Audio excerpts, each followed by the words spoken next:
All right, March 27th, the Youth on Roundtable is on. The weather is fabulous. Spring is coming. Roses, flowers, pollination, bees flying everywhere. Exciting. We have a great guest today, but before we get going, let's have our own John Sibley Butler play some music. Give us your tired and weak, and we will make them strong. Bring us your foreign songs, and we will sing along. Leave us your broken dreams, we'll give them time to mend. There's still a lot of love living in the promised land, living in the promised land. Our dreams are made of steel. The prayer of everyone is to know how freedom feels. There is a winding road across the shifting sands, and room for everyone living in the promised land. So they came from a distance out, aimless woman, faithless child, like a bad dream. Until there was no room at all, no place to run, no place to fall. Give us your daily bread. We have no shoes to wear, no place to call our own, only this cross to bear. We are the multitudes, lend us a helping hand. There's not any room anymore in America that we call the promised land. There's not any room anymore living in the promised land.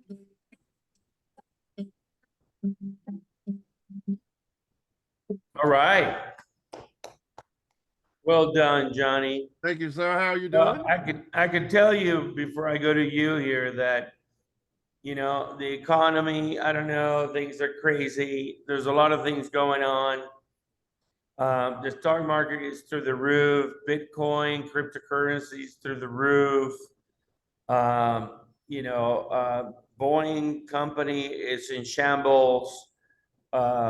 It's fascinating what's going on. Lots of innovation, lots of new projects on energy. Vertical transportation is accelerating dramatically. The gig economy, Airbnb, killing it. Uber killing it. There's a collapse going on the office market in the U.S. There's a recession going on in China. Innovation is accelerating everywhere. AI is taking over the world.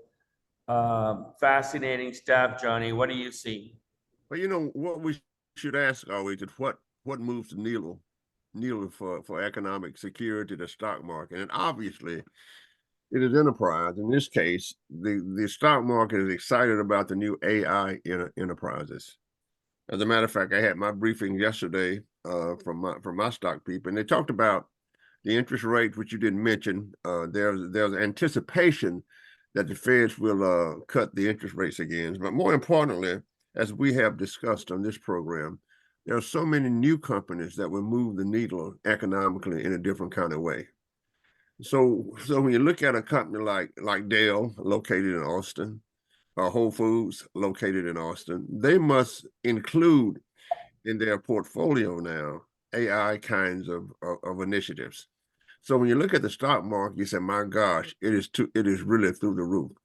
It is a certain kind of excitement going on in the business world, and when that excitement happens, then the stock market goes sort of through the roof. So I think that's what's happening.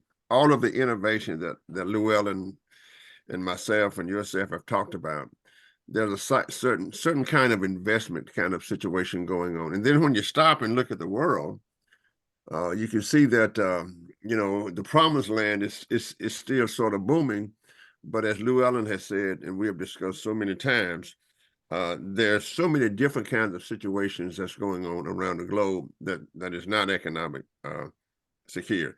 And then when you look at America, it is not, as it should not be, based on how our countries run.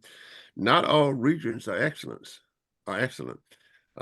I just left Cleveland, Ohio, a gorgeous city, absolutely gorgeous city, but not much economic activity. It's lost 3 million people or so, and all of the stores are empty. And when that happens, then you have all kind of problems. Like my phone is ringing, unfortunately. So I think Lou Allen, what's happening here is that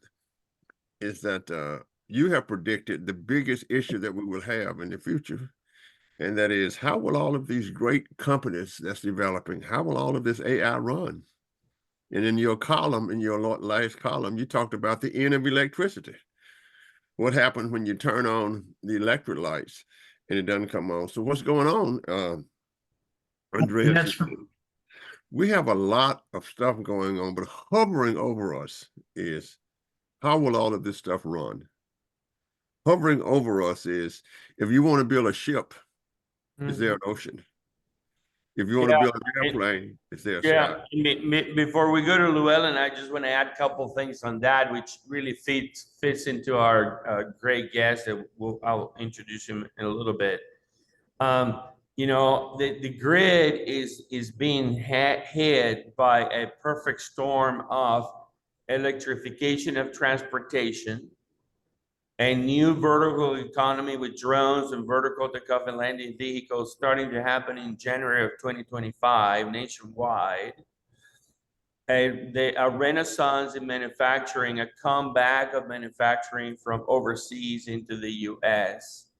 And then the fact that AI, it is adding a 10x to a 20x need for data center capacity, which impacts the grid dramatically. Those four elements are transforming the economy. And one of the things that I hope we don't do wrong this time around with globalization and NAFTA is leave anybody behind, because I believe that we need everybody, every single human that can do a task. We need everyone. We're gonna run out of people to do things with what's coming, in my opinion. Anyway, Llewellyn, what say you? Well, thank you. I think there are two big issues here. One is the coming shortage of electricity and our seeming inability to meet the new demand in electricity, which is multifaceted, as you pointed out. There's partially the growth in servers that need brought about by artificial intelligence. There's also the swing to new kinds of generation, solar and wind, which are less reliable and have to be backed up with other systems, either of storage or instant generation, which is not really happening. It can be done, but it is not happening on any kind of scale that will manage it. You have new manufacturing requiring process heat. We're not building the kinds of heat systems which, for example, would come from new kinds of reactors, particularly molten salt or thorium, something like that, where you have operating temperatures essentially 3 times what they are in current nuclear reactors, which gives you very serviceable hot heat, if you will. And I have a book right here that I've been reading on this very subject, written by an old friend of mine, Robert Hargraves, who talks about the virtues which have been talked about for a long time of better operating temperatures for nuclear power plants, but there is no mechanism to build nuclear power plants. We now have excellent, absolutely stunning data on the plants we've had for a very long time, and I would mention Calvert Cliffs and Seabrook and Palisades, etc., which are now getting extended licenses up to 80 years of solid performance. So the jury is in. This is a way to go, even if we go with the old-fashioned, if you will call it old-fashioned, light water reactor, and the reactors. not the new high temperature reactors, you still have no way of building them. No company will take the risk. The risks are pretty well open-ended, as we saw with the two additions to the Vogel plant and on the Southern Company system, where they're coming in basically in twice the time frame and at twice the price. You cannot ask Wall Street to finance that, and you certainly cannot ask an individual utility company to buy something with so much unpredictability in the near term. Long term, after 80 years, it'll probably be the cheapest electricity they ever had. But in the short term, this is not an attractive proposition. So we have a need, a tremendous qualified, quantified need, and we have a solution, a tremendous qualified, quantified solution in nuclear power, but we don't have a mechanism for getting it, and we have political problems for getting it into the market.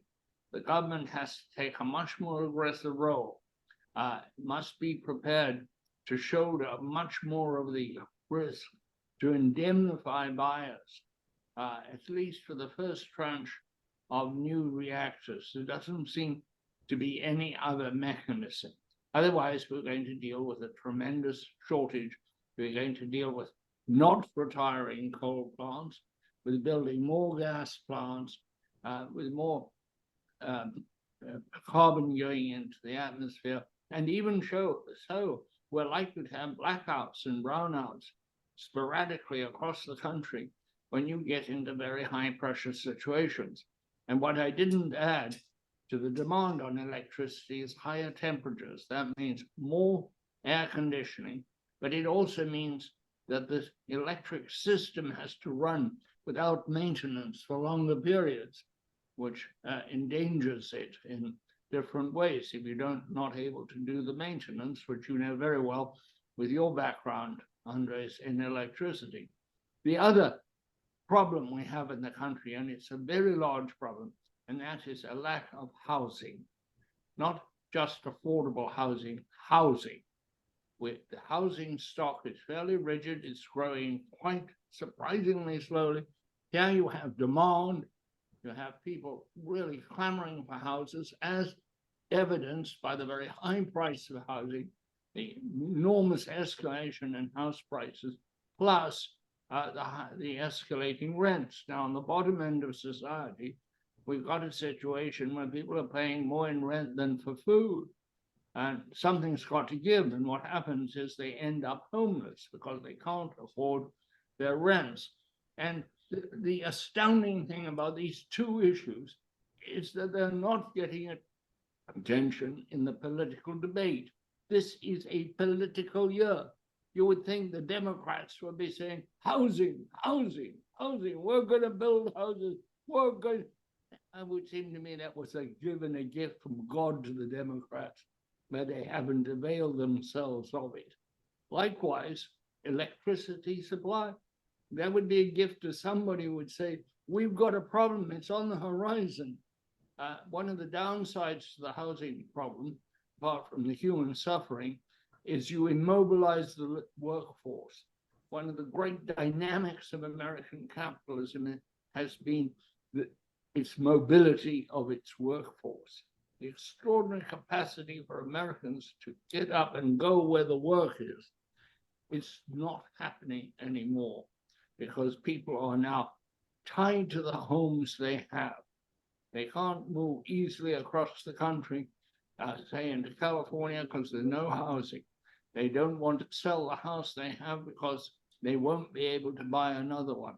If you take this extraordinary mobility of labor, which has been such an important part of the American success story, away, you put yourself into a troublesome new place. Begin to be a bit like Europe, where workforces have said, bring the work to us. The American workforce has always said, where is the work? We'll go to it. And we're making it hard.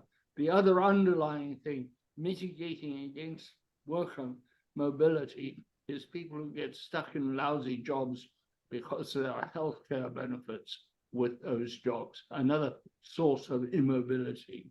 Yeah. Let me introduce our guest, Dr. Keenan Grenell is an expert in game changer in the intersection. I thought you'd take a moment for Johnny to say how brilliant I was.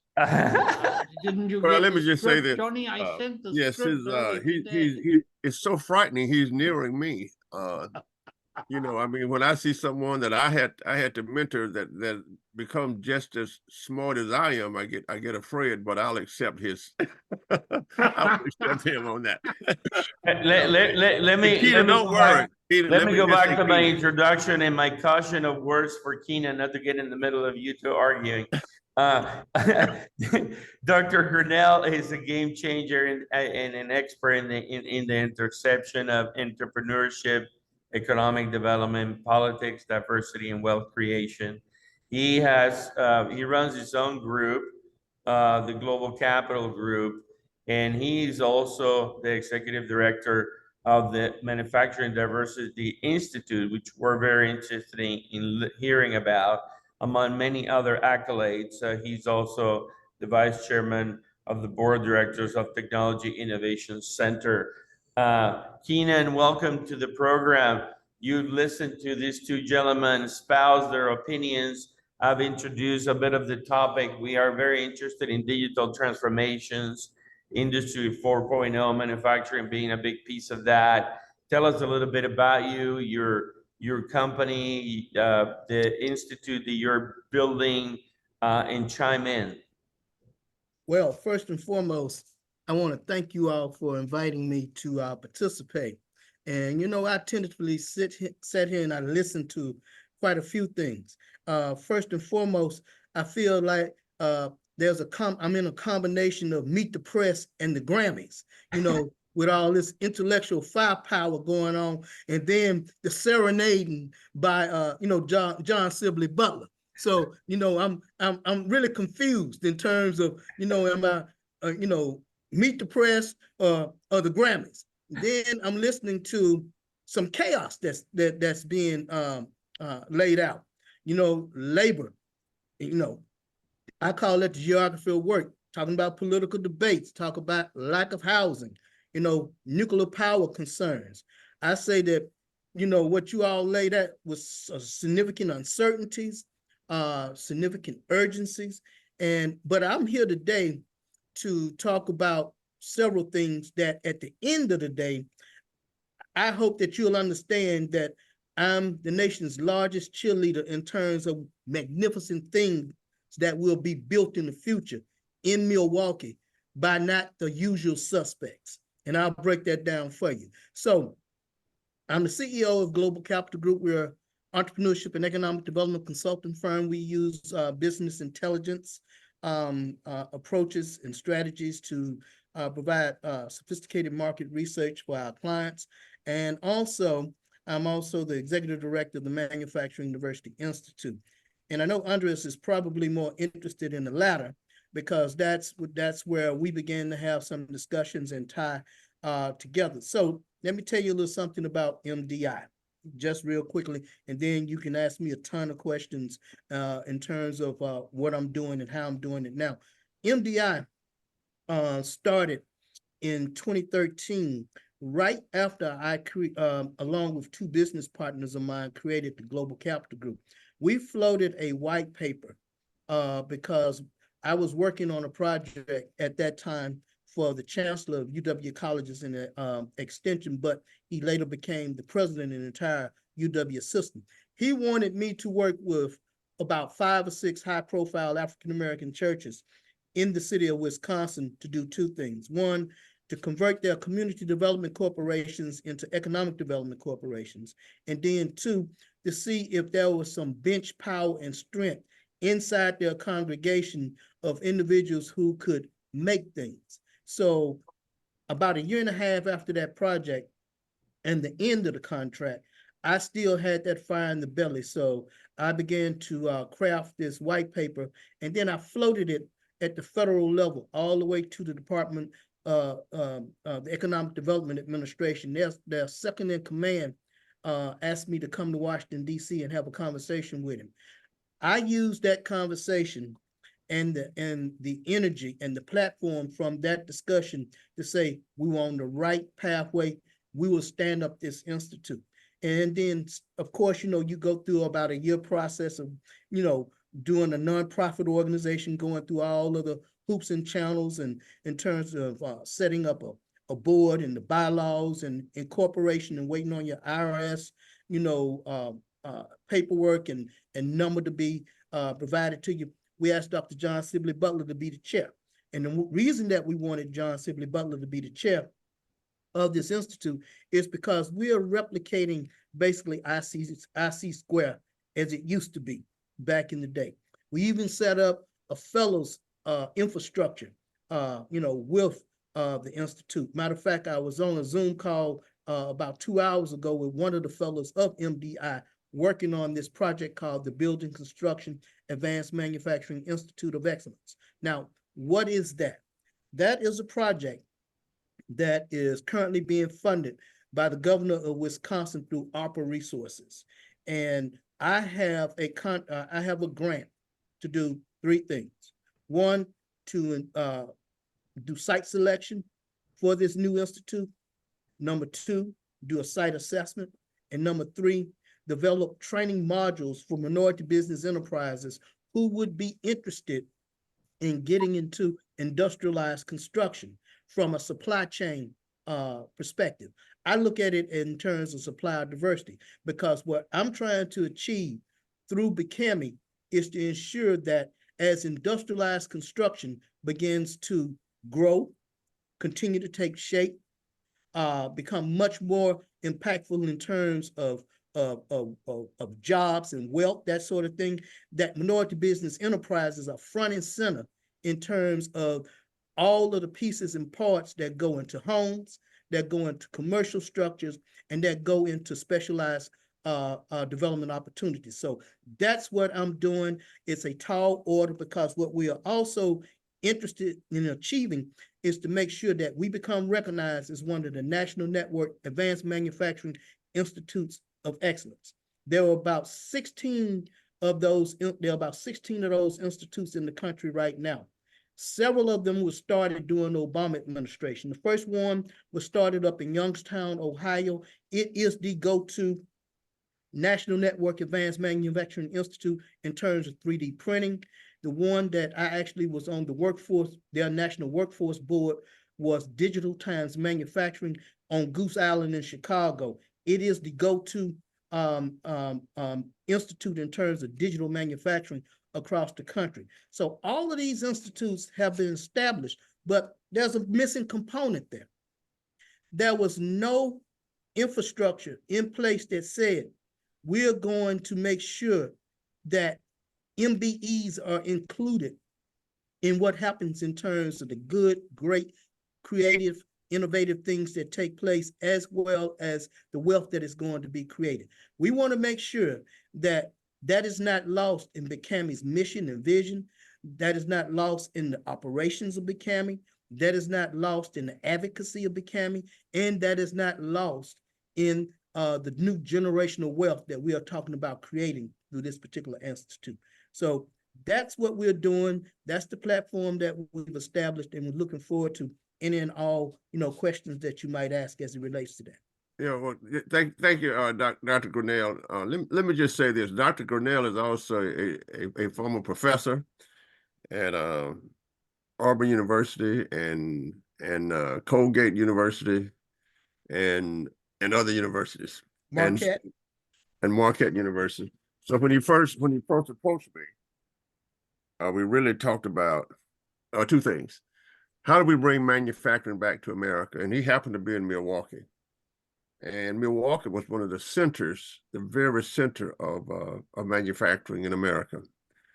So we started this process, and we were talking to some people in the administration, the previous administration, and I brought up Professor Grenell in, and to answer this question: how, in the midst of where we are as a country, we don't make anything, quote unquote, everything from socks to ties to bow ties, I might add, and I'm missing my bow tie today, are made outside of America. So Professor Grenell's job was to instill in the population there and in Wisconsin their tradition of manufacturing.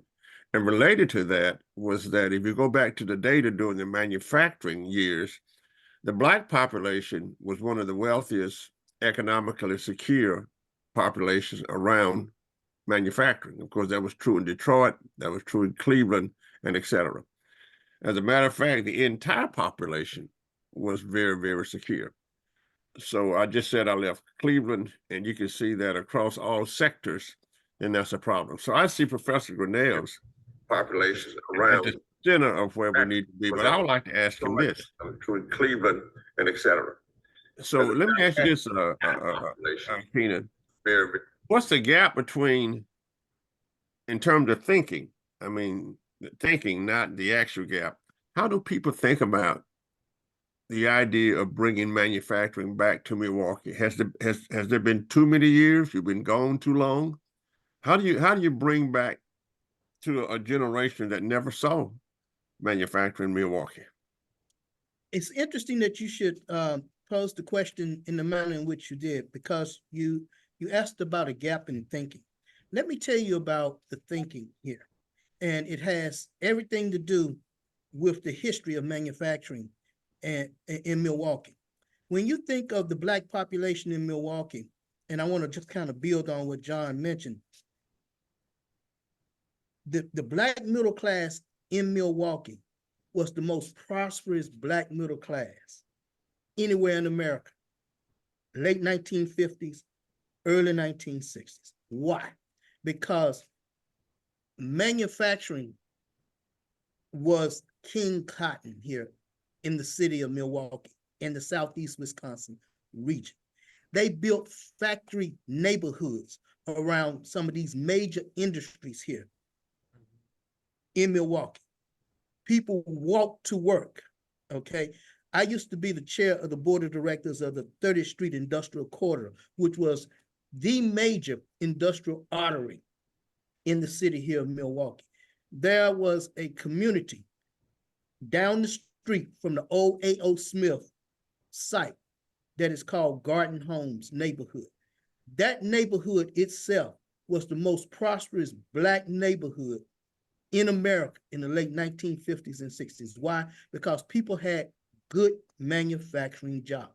That's the good news. The bad news is that these individuals came from Louisiana, Arkansas, Mississippi, other places to Milwaukee to take on these industrial opportunities. But they didn't have the requisite education to be the technicians, the engineers, the supervisors, the major leaders in these industries. So when work left, went overseas, what I call mobile capital, that entire community was left unable to pivot because lack of education, lack of connection, and lack of networks. So over a 50-year period, you have seen Black fortunes in Milwaukee go from the best in the country to some of the worst in the country. I'm actually building a business case for the development of this institute. We'll lay out all of the data, that sort of thing. So when there's a gap of thinking, the thinking here in the city of Milwaukee is that we want some God to come through here and create manufacturing opportunities so we can put people back to work. I'm trying to change the paradigm in terms of how we look at that. That's a nice way to, how can I say, reinvigorate the economy and re-jump the economy as it relates to manufacturing. But I want to be able to see a more diverse plate of entrepreneurs who are participating in manufacturing. In other words, I'm talking about minority business enterprises that, in terms of industrialized construction, are going to be providing the net zero carbon material in terms of cement, in terms of cut stock, in terms of electrical lighting, in terms of paint and coating, in terms of upholstery, in terms of air conditioning, in terms of wood kitchen work, in terms of mattress, in terms of concrete block, in terms of asphalt shingles, in terms of radio and television, in terms of wood windows and doors. What I'm talking about is creating a whole new generation of manufacturers who are not looking to, how can I say, go to work for somebody else, but creating work and employment opportunities for others as well. So And I think, that's the gap. That's the gap in the thinking, more from a entrepreneurship perspective as opposed to a labor and employment perspective. and I think that's the problem for America. I think many middle class communities disappeared, right, regardless of race in America. And I think that the Black population certainly saw that as a great opportunity. So as we try to move forward, and you look at your institute, is it more of an intellectual institute? Well, actually, I know a lot about it, but I'm gonna let you. So, is it more of an intellectual kind of institute? And how are you having hands-on solutions to what you're doing? What are the hands-on solutions to what you want to do? For example, in housing, I mean, how would you hands-on solution to look at what you're doing in Milwaukee? Well, one, we're going to how can I say, build this institute around 3 solid pillars. One is design thinking. The second one is going to be that of technology and innovation. And the third is going to be that of supplier diversity. And those 3 things themselves are going to be hands-on scenarios, because the institute, to answer your question, will be a research and development institute. It will be intellectually driven. And from the design thinking part is that we're going to be able to use that model to engage MBEs and other companies into rethinking how they build certain things from the 5 stages of design thinking. And then we're going to expose them to new technology and innovation and equipment that they will have access to, just like some of the other National Network Advanced Manufacturing Institutes across the country. So we are talking about AI, we are talking about the Internet of Things, we are talking about 3D printing, the whole 9 yards. And then from a supplier diversity perspective, the hands-on will be educational training, not just in terms of industrialized construction, but how to be able to set up those relationships with the larger original equipment manufacturers to be able to be a part of their supply chain, as well as teaching them how to convert their existing companies as well as new startups into industrialized construction centric minority business enterprises. So those will be some of the hands-on scenarios. So there will be demonstration opportunities based inside the institute. Whatever you think you know about industrialized construction, just imagine being able to do prefabrication and modular related work, actually connecting traditional construction and advanced manufacturing techniques. Being able to say, for instance, if you are existing healthcare facility and you want to be able to build a brand new unit, say a 16-unit bed scenario, you can actually have that thing done within a shorter period of time, put on an 18-wheeler, and if you have to move it 60 miles down the interstate to your existing facility, you can do that and have it neatly placed there and ready for operation. Those are the advantages of industrialized construction: quicker to market, safety issues, more efficient, more budget conscious, more innovative and more creative, and utilizing upskill scenarios in terms of labor. So those will be some of the hands-on practical applications. And you can't get any more hands-on when you see in people being provided with new affordable housing. That's going to be key. There's a need for over 7 million new houses across the country.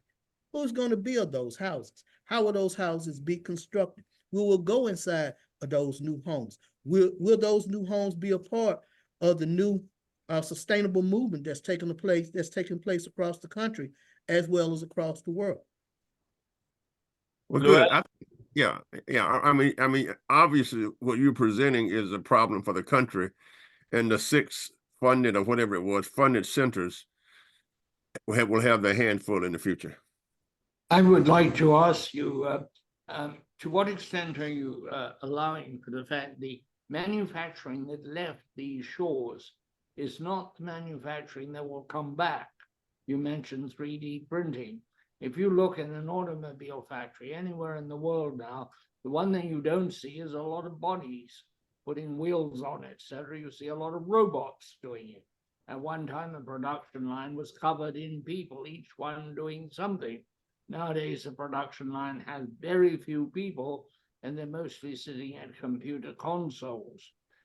It's a different manufacturing. It seems to me there's certain imbalances, and I do so applaud what you're doing in manufacturing housing. They have to be built in a far more industrial way than they have heretofore. They're all essentially bespoke, even when a whole lot are identical. There's something bespoke about that development. We also have to share the technologies with the localities rather than the traditional, if I live in the Southwest, I'll have an Adobe or mock Adobe house. If I live in New England, I'll have a salt box. I don't know, what do you live in down there? You live in a trailer, is that right? I live in a mansion, John? thank you. I live in a starter mansion. John, remember, John, when the wheels come off, it's home. He didn't tell you about the real gated community that he lives in. I've been in his automobile. It has another car in the front and another one in the back to protect it. It's tough being John Simpler sometimes. No, I think the other thing is, are we educating the workforce we need? I've been looking into the housing issue, and I did some interviews yesterday for my television program.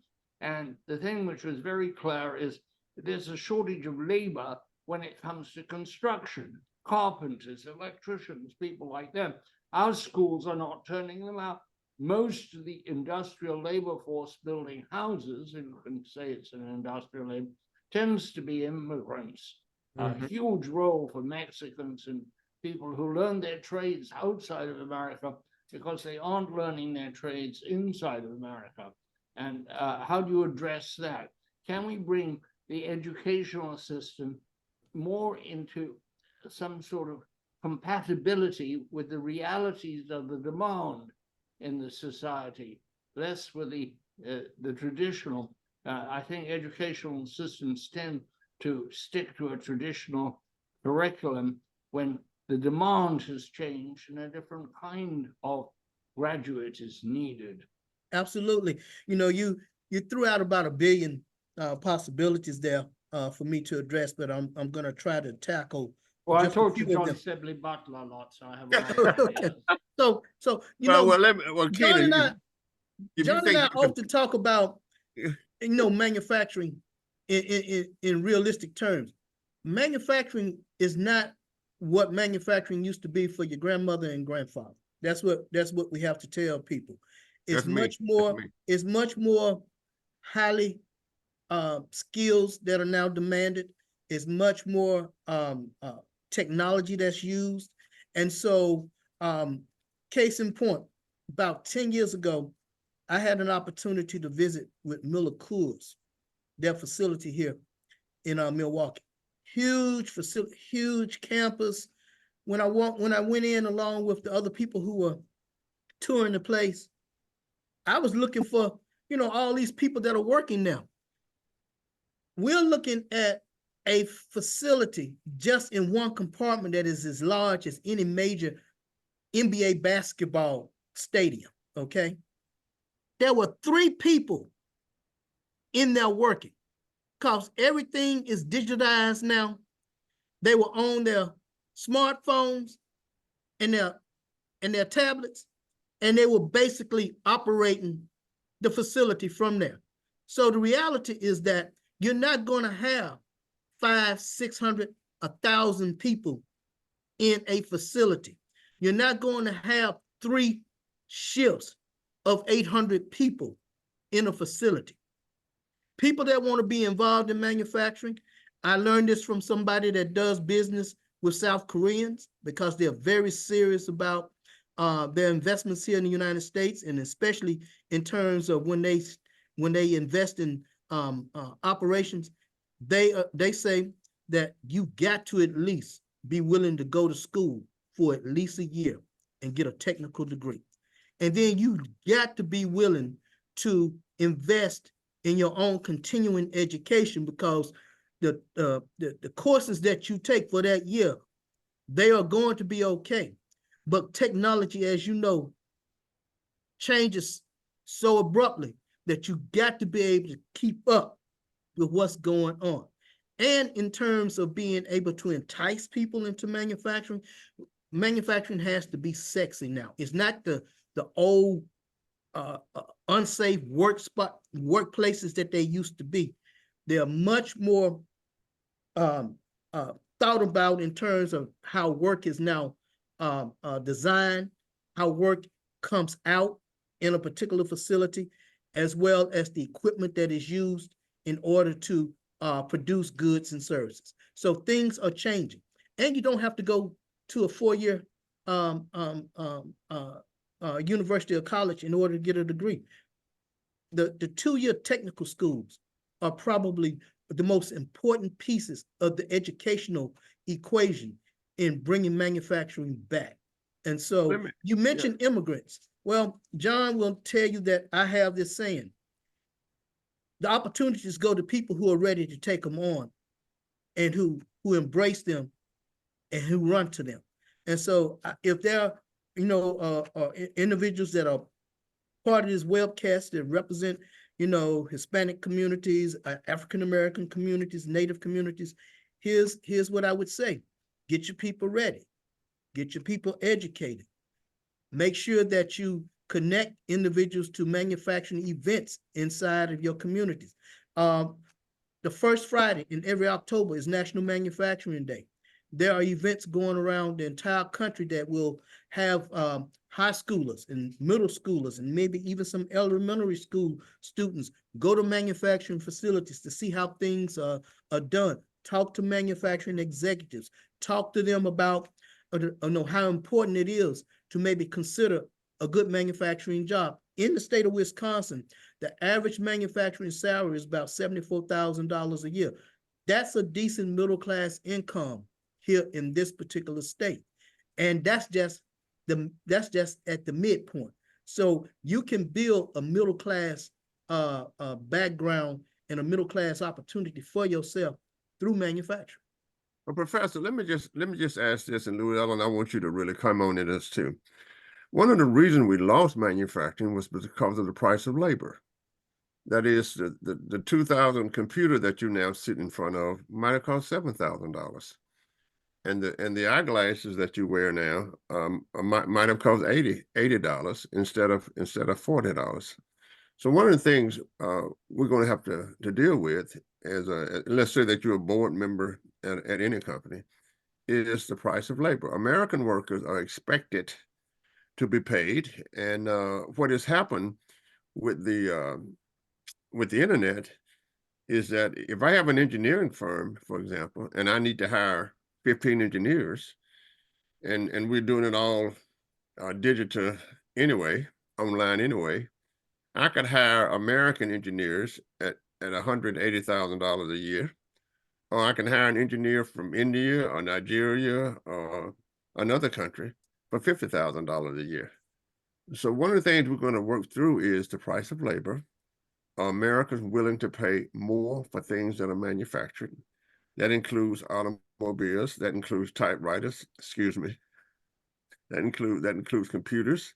It includes everything that happens that we use in our in our everyday life, especially things like covers for cell phones and those things that are really needed. How do you think, Professor Grenell, and I really get your comments, Llewellyn, on how do you solve that problem? Well, I think the COVID-19 created a new window for us to look at, especially with the enormous problems and challenges that we faced as a national economy or a global economy in terms of supply chain dysfunctions. And then tack that on with the lack of quality in terms of some of these products are coming back to American shores. Then there's your answer in terms of being able to make sure that supply chains are closer to home, because you can build better relationships and you can ensure better quality. I think that when you offset that against the price of labor, any smart OME would say that that might be a better value or better bang for their buck in terms of the investments that they would make. So again, quality, as well as accountability and assurance of the supply chain itself. Ford Motor Company, Henry Ford, when he developed his automobile in his first great manufacturing line in the Western world, I might add, he made sure that his workers could afford the product. And I think what has happened in America is that the delta, the difference between what a product costs and what somebody can afford would really, really go up. I mean, it would be, much more difficult to do. But I think it's a problem we've got to work through in terms of the expectations of Americans, and also in terms of what Americans really do. And remember that with the manufacturing jobs, other jobs will always still exist in America. Maybe they will. Professors might still exist. Maybe journalists will not exist because of AI. Or maybe professors will not exist because of AI. So we're in for some turbulent times coming up. I would like to hear Llewellyn's comment on this and bring his historical perspective to the table. Well, Johnny, I don't know if I have a perspective to bring, but I have a feeling, which is that we're at the end of an epoch, not at the beginning, but we will shortly be at the beginning. We have old politicians, a lot of old ideas about everything from manufacture to labor, but a new generation is coming along. I see it all the time.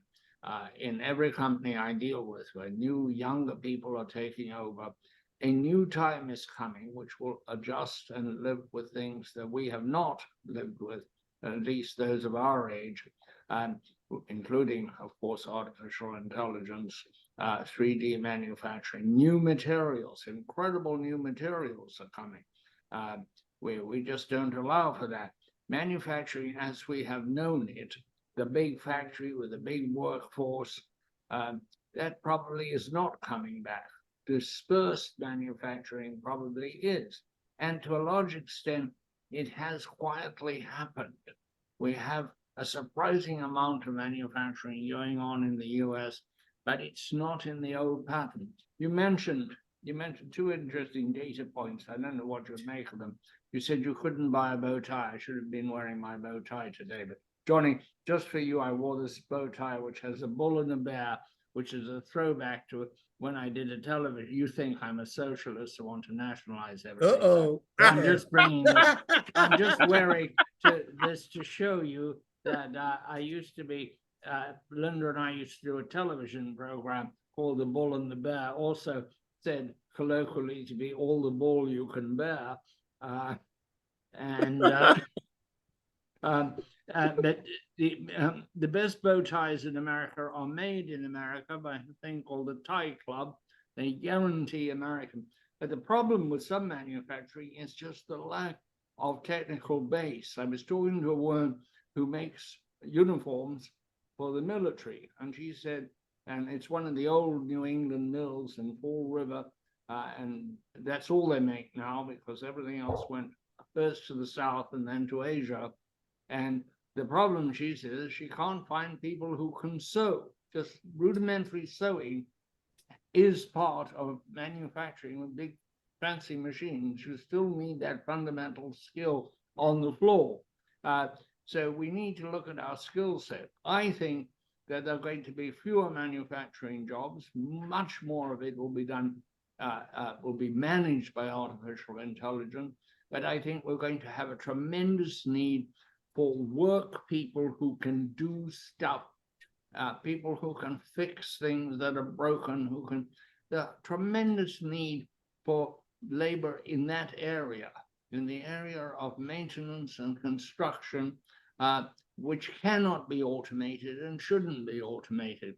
And that's where we have the labor crunch today. One of the impediments I've learned to new housing is the shortage of labor in the housing industry. Architects have told me, professors have told me, and builders have told me they can't get the help to build the houses they want to build if they can get all the permits and permissions and all the sanctions and taken care of. So you've got a misalignment here of talent and demand. You have to bring the talent into alignment with the demand, or make the demand so clear that the talent will adjust itself, or new talent will come. And what we're seeing is new talent filling a lot of these, some jobs, to be honest, Johnny, Americans don't want to do. Yeah, I know. Fairly traditional. Immigrants have filled those jobs. And then they have become Americans, and their children, their grandchildren, probably don't want to do those jobs. So we are replenished all the time by immigration.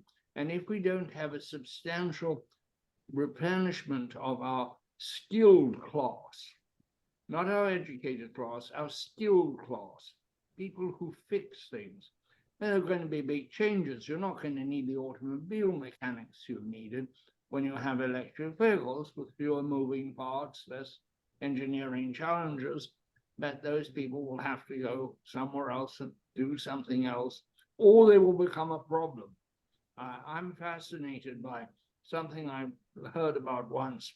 It's now quite old material, but part of the contribution to the collapse of the South Bronx, which is now a recovering area in New York, but which became a terrible drug and unemployment and crime nest, was that people who had operated the elevators in Manhattan, the famous elevator office, the buildings kept the doorman and fired the elevator operators, but those were jobs with dignity. They were not terribly well paid, but they were recognizable professions to the people who did them. And then they went away, and they couldn't accommodate to something else because basically there was no skill in operating an elevator, or very small skill. So we need to look out for those with small skills who are not going to learn great complex things, who are not going to learn computers if they've always worked with wrenches. They simply are not. They may learn to get their email, but they're not going to be able to handle a job that requires computing at its core. So we need to readjust. And I would look to your friends in the military. I said this on this broadcast previously. The military is very good at finding talent to fit in assignment, getting the right job for you. I don't know what they did putting you in a helicopter, John. That would seem to be a very strange undertaking. Well, you know, the military can make a great soldier out of any kind of material. That's what it prides itself on. You know, here in Milwaukee, Rockwell Automation, which is a international company, has set up a major training program to involve veterans in manufacturing. So more of those kinds of programs could serve as models. But I will say this, Llewellyn, the institute that I'm looking to stand up, we're not going to be able to say, we're not going to be able to save the entire overall arching manufacturing industry. We're going to be very specifically focused on industrialized construction. We want to be able to set up a model that other manufacturing types of sectors could probably look at modeling after. And because we understand that the type of predicament that you just laid out, people are going to have to make that shift. But here in Milwaukee, what I'm saying is, from a historical perspective, we were not even given the chance to have the opportunity to be the technicians, the supervisors, and the engineers in these manufacturing operations. Our cast was already set for us by the color of our skin. So as we bring manufacturing back to Milwaukee, I'm trying to recast that set of opportunities to be more inclusive, to be more diverse, and to have much more of an opportunity for people who want to be able to gain sophisticated skill sets to be able to operate in a manufacturing environment. But at the same time, I'm not overly emphasizing work. I'm emphasizing ownership I want to be able to create an army of people who write on the front of the check as opposed to signing their names on the back of the check. I like that so much. Sound I like you're like coming what into you, my tribe. Be careful. You know, I like. you're leaving I like what- Llewellyn and coming to me. Be careful. Excuse Doctor. I'm already part of your Dr. tribe. It's called that Buckland Southern, feels- it's called that feels Southern shut black down. bourgeois kind of stuff. Absolutely. But let me just say this. You know, I really think that technology decreases the amount of skills that's needed. So Llewellyn, we can remember going to the grocery store and getting behind Miss McGee because she knew how to operate the adding machine real fast. Now just slide the product over. So I think flying an airplane, Llewellyn is a pilot. They don't fly anymore. What do you call a pilot now? You call a pilot a passenger. I was looking, you're talking about helicopters. I looked at the new manufacturing. Hueys were flown. Hueys were flown. But the new ones, you just jack it up and take off and hit buttons. So I think this is going to be true. I think that the new technologies decreases the amount of skills and education that's needed for it to operate. Now you still need engineers to maintain it, but even now in my automobile, I can just take my hands off the wheel on the interstate and it'll slow up by itself and go around another car by itself. So I think that you take advantage of the new technologies that's there. And I think that, to me, training someone to check out groceries now was very, very difficult 60 years ago. To fly an airplane, it was very difficult 60 years ago now. But Let now, me just bounce in, if I may. I wanted to say how much I appreciate what you just said about making self-starters out of people, Keenan. I think that's terribly important. Where I grew up, my father and people he knew, they were all workmen. They were not educated people. They worked with their hands. This was in what's now Zimbabwe. But they also talked about going on your own. I'm going on my own, or why don't you? That meant start your business, which was to take your trade and ply it as a business. My father was a general mechanic and did a lot of installing of pumps and windmills and that kind of thing. He never made a lot of money or anything, but to him it was terribly important psychologically to be on his own, to have his own little company. Sometimes it had 3 or 4 employees and sometimes it had himself. And I think that's been a very large part of the success of America, is the number of small people that we don't hear of because they're not in any organized vocal situation. You drive down the street, there's a dry cleaner here, there's a convenience store. These are all self-employed people. They may be franchisees, but they're self-employed.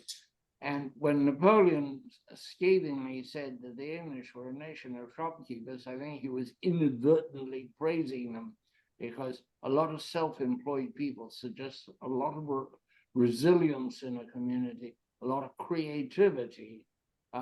The challenge, of course, is to get the small into the medium size, and that's something else, and that's something Johnny has worked with a great deal, and he's done lots and lots for fish in that department. Well, I and can I say want you to this. know, Keenan, Professor, he snuck that in there. He's the only African American that's really on this program. He grew up in Africa, and people like you and me, we are just whatever. We should be The fact is that identified. the only So he is the non-African true African. He snuck it in there, but he knew that it was going to get my senses riled up. But let me just say this: I do believe what you just said is true, and I think that's the whole thing about America. You have to take control. We cannot. I'm going to just say this: we cannot just depend upon certain kinds of governments to take care of us at all levels, Keenan.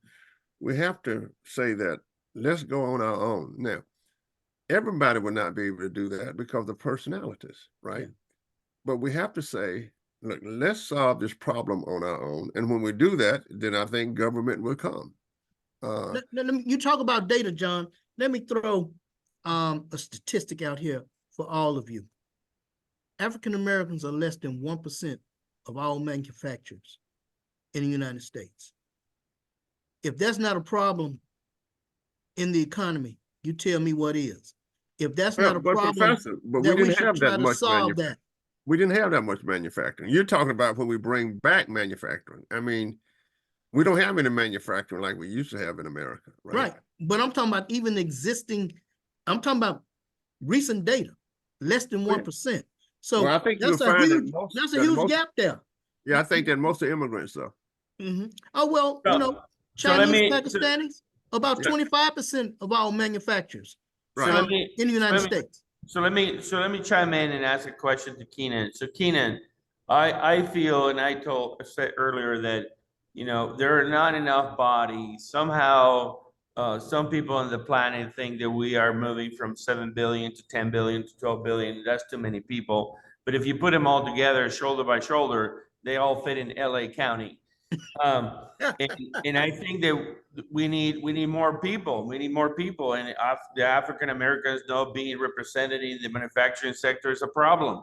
We need more people. But you have, I think, an incredible watershed opportunity of not just bringing manufacturing back to Milwaukee, Wisconsin, but also reimagining what that new manufacturing looks like. Right. So what are your thoughts about that in closing remarks as I'm looking at the time here? Well, BCAMI itself is a reimagined initiative and project, because central to what BCAMI is all about is the creation of these minority business enterprises that will be the new face of manufacturing. And I don't want you to think that I'm a solo individual crying in the wilderness. I have two other partners that are on this journey with me. One is Marjorie Rucker with the Business Council. As Llewellyn was talking about, you know, a network or a place where these small business owners could be housed. Well, the Business Council is made up of some of your more prosperous and successful minority business enterprises in Southeast Wisconsin. I would like to see 25% of the Business Council membership within the next 10 years to be some of these new manufacturers that BCAMI has created for industrialized construction. And then there's Ugo Wabarosha, who's Nigerian, matter of fact. He is the president of the Wisconsin chapter of the National Association of Minority Contractors. So the three of us are working diligently to ensure that the face of manufacturing is going to be a little different here in Milwaukee when it's all said and done. And as I would probably close, I know I made mention that I thought I was at Meet the Press and the Grammys, but after Llewellyn started talking about his bow ties, I had to throw Project Runway in there as well. So this has been a fascinating, endeavor for me this afternoon. Absolutely, absolutely. And last but not least, Keenan, what's ahead of you the next 90 days? What's keeping you busy the next 90 days? Well, besides being Tommy Two-Face in the Batman movie, working a private consulting firm and are now out in the open nonprofit institute that has a major transformative project moving forward. I think I'm going to be quite busy finishing up the business case, getting with the state of Wisconsin to talk about perhaps what's next steps, building more relationships, partnering with individuals like 512 CMG and others. So hitting the grind and making sure that we are the tip of the spear in terms of what's going to happen as it relates to industrialized construction moving forward. Because I am frightened to death now that this webcast has pulled the cover from over me, and now people know what we're trying to do. And so I have to be 5 minutes ahead of everybody moving forward. Got it. Llewellyn, final thoughts. Interesting. I think we need to really be sensitive to the new society that is emerging, and not to think that we can in any way mortgage it to the old society. And I don't know what it is. I know in the newspaper business, where I've been in the newspaper business for many decades, it's very tragic to see both the decline of newspapers, but also the loss of craftsmanship, the incredible skill that hot type printers had, useless, thrown away. It's not coming back. You could revive the newspapers, but there'll be no hot type craftsmen.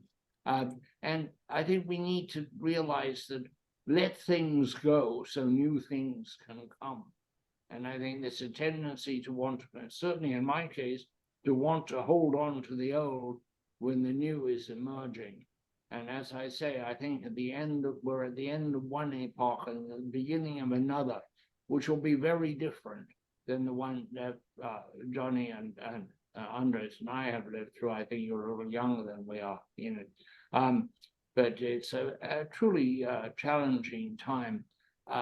The challenge is not to do anything in some ways, it's to watch things, to let things evolve and emerge. Sometimes you should be pressing very hard, and sometimes you should be simply waiting to see what is going to happen. We can't, if you think back to, say, I've used this analogy before with Kitty Hawk. The Wright brothers got the thing in a multi-dimensional, that was the secret, not getting it off the ground, but controlling it. But they didn't try to solve the radar problem, the radio problem, the high tensile alloy problem, the fabric problem, the runway problem. And we tend, when we get into these conversations, or even in life itself, to try to solve too many problems. Some things you have to allow to evolve that have a different dynamic, and a dynamic we cannot control. Got it. Johnny? Yeah, I think, Keenan, that you're sitting at the very, very center of America. I think I suggested to President Bush at one time that we needed a Secretary of Manufacturing. And if we had one, then it certainly would be you. And I think it's as Andreas said, it should go all over America. And Llewellyn, you're right. We must continually re-educate ourselves. If you think education is expensive, try ignorance and see what you get. Yeah. So I think it's very, very important what you're doing. And I think that continue the effort. And I want you to branch out more to total manufacturing in America and become the center for a new movement to bring manufacturing back to America.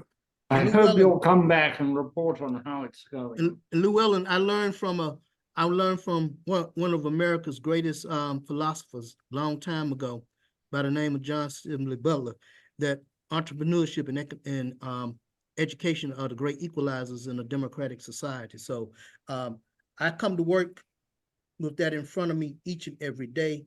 Every project that I engage in, I keep that in front of me. So I'm very optimistic about the future, and I'm very optimistic because there are some brilliant young people out here, and some definitely here in Milwaukee, who have a history of their grandparents working in manufacturing operations.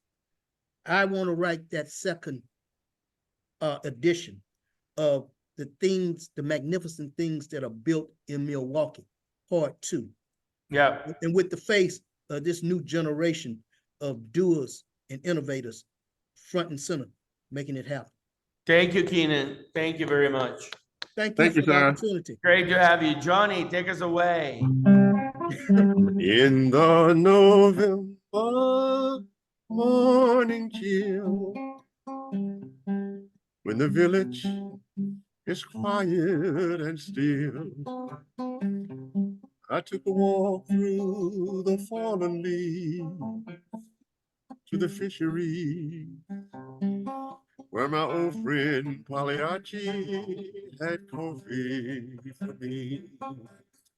Over the cobblestone streets of the town, picking apples that were strewn on the ground, I could hear the sound of the surf and the cry of the seagull. Moreover, I checked at the edge of the wall. Woo! Now I have to add the BET awards to my list where I find myself today.